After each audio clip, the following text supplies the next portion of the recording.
Voilà, alors là je suis sur l'onduleur Super Watt, je vais l'ouvrir, on va voir comment c'est fait dedans. Alors, il y a 2 vis de chaque côté, là j'ai déjà enlevé. Il y a 4 vis dessus. Tac. Et ensuite, le couvercle, il suffit de le faire coulisser. Je ne sais pas si on voit là la glissière, vous voyez, c'est coulisse ici. Et ensuite on retire le...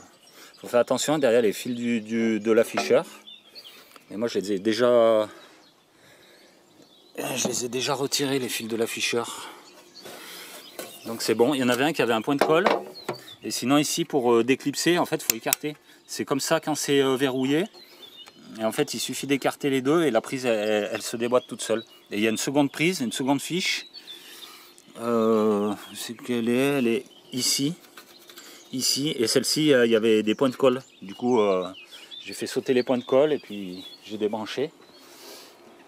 Voilà. Tac. Donc là j'ai enlevé le couvercle. Donc enlève-toi le chat. Allez, va jouer plus loin. Voilà, donc ça c'est l'intérieur de l'onduleur. Donc je filme aussi en même temps, ça me permet parce que je vais dévisser, je vais essayer de démonter le maximum. Essayer d'accéder au condensateur, parce que les condensateurs, je les aperçois, ils sont sous cette carte là. Cette carte là, il va falloir que j'essaie de l'enlever. Donc voilà, je vais démonter un peu et puis... Voilà, alors j'ai dévissé cette carte là, il y avait combien, 2, 3, 6 boulons je crois, 6 petits boulons, ouais. 6 petits boulons, et en fait j'ai pas trouvé la taille, heureusement j'ai une boîte de douille, du coup c'était du 7/32 de pouce, en américain quoi en fait. Donc j'ai défait cette carte là que je vais écarter, là je vois qu'il y a des transistors dessus, du coup je relèverai leur référence. Et puis j'en commanderai d'avance au cas où j'ai un problème. Je ne sais pas à quoi sert cette carte. Je ne suis pas rétro-ingénieur. Donc, allez, enlève-toi le chat. Voilà, tac. Donc j'ai dévissé aussi ces deux trucs. Là, c'est du 7. Là, c'est du 7 en marque standard. Enfin, en taille standard. Donc là, je ne vais pas trop tirer parce que là, c'est sur une bobine. Je ne vais pas trop y secouer. Donc je vais enlever ces deux vis là. Là il y a ce plastique, il y avait des petits tétons en plastique là que j'ai soulevé avec une lame. Tac, j'avais 4 petits tétons. Donc je vais essayer de retirer ce plastique. J'ai défait aussi ces deux boulons là qui vont au bornier parce qu'ils sont reliés à la carte. Ça m'aidera à démonter la carte. Voilà, tac. Donc maintenant je vais défaire les boulons qui tiennent cette carte pour voir ce que j'ai un peu là-dessous. Puis je ferai un petit coup de nettoyage aussi avec un pinceau ou je vais voir, ou peut-être une soufflette. Alors je démonte cette carte et je... Voilà, alors là j'ai enlevé les vis qui fixaient, à part les 4 ici. Ces 4 vis là je les ai pas retirées parce qu'en fait elles tiennent le radiateur qui est dessous et qui vient avec la carte, donc du coup c'était pas la peine de les défaire.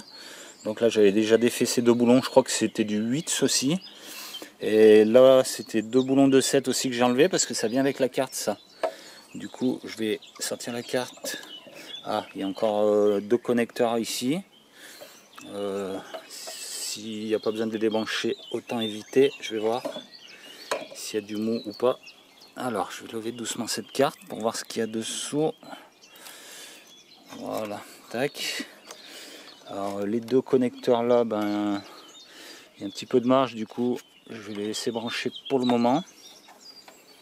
Voilà, donc du coup, j'ai du bon nettoyage à faire. Hein, ça a quand même pris la poussière en 6 ans.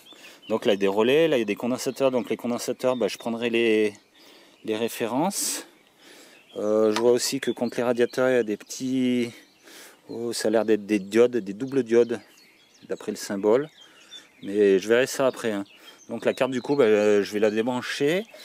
Et du coup, je vais prendre toutes les références de condensateurs. Je vais prendre un maximum de... Ah, il y a encore tout plein de... tout plein d'éléments là-dessous. Des transistors, je sais pas trop. Donc voilà, bon, je reprends ensuite là parce que je vais débrancher un peu, parce que là je suis obligé de tenir la carte quand elle est connectée. Tac, puis je vais observer un peu, puis je vais reprendre ensuite. Ah tiens, là je vois apparemment, ah c'est un fusible ça. C'est un fusible, je croyais que c'était le chaîne de mesure de tension, mais non, c'est un fusible F3. Ok, bon. Bon, alors vu la quantité de transistors qu'il y a, bon, condensateur il n'y en a pas tellement, hein, mais transistors il y en a énormément. Du coup, bah, j'ai changé d'avis. Je vais pas acheter de pièces d'avance parce que sinon je vais en avoir pour des centaines d'euros, je pense inutilement, parce que tout dépend ce qui crame. Si c'est la carte qui est abîmée, non, vaut mieux y réparer. En plus j'en ai un de rechange, du coup autant mettre celui de rechange en attendant, démonter complètement, parce que là c'est complexe en plus à démonter. Mais c'est démontable, hein, mais il n'y a pas lieu de démonter, il fonctionne. Je pourrais juste risquer de le mettre en panne plus qu'autre chose. Donc ce que je vais faire, je vais bien le nettoyer, bien le souffler de partout, parce qu'il a beaucoup de poussière accumulée. Je vais bien souffler les ailettes et tout tant qu'il est démonté. Ah, parce qu'il a tourné quand même pendant 6 ans non-stop, hein. 24 sur 24 quasiment. Mais il n'a pas l'air visuellement, il n'y a pas trop de traces de surchauffe. Là on voit la carte un peu jaunie, ça a dû chauffer quelque peu. Encore c'est peut-être juste le vernis, hein. C'est peut-être même pas de la chauffe. Mais bon, j'ai jamais de soucis avec, il est jamais tombé en panne. Je vous dis, c'était juste parce que à cause de la perte de puissance que j'ai eu, que j'ai l'été. Et l'autre fait pareil, donc c'est pas du, ça vient pas de l'onduleur du coup. Donc j'ai pas lieu de faire quoi que ce soit, hein. Du coup je vais bien le souffler, bien le nettoyer, je vais tout remonter, tout bien rebrancher.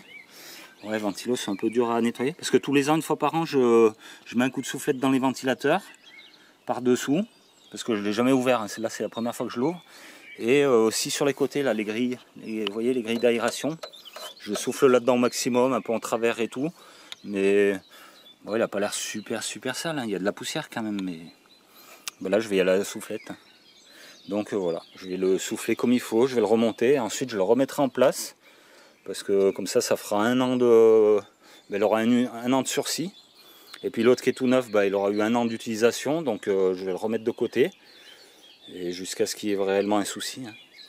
Mais c'est pour ça que c'était bien d'en avoir un de rechange, du coup ça m'a permis de pouvoir constater enfin que ça n'est pas de l'onduleur. Donc voilà. Ouais, je vais commander aucune pièce.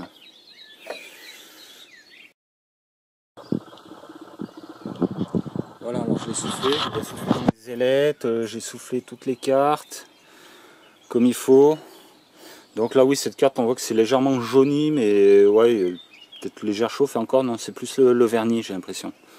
Ouais, c'est le vernis qui est jaune, qui a mal vieilli, ou c'est même pas de la surchauffe. Donc du coup voilà, comme je disais, j'ai tout soufflé.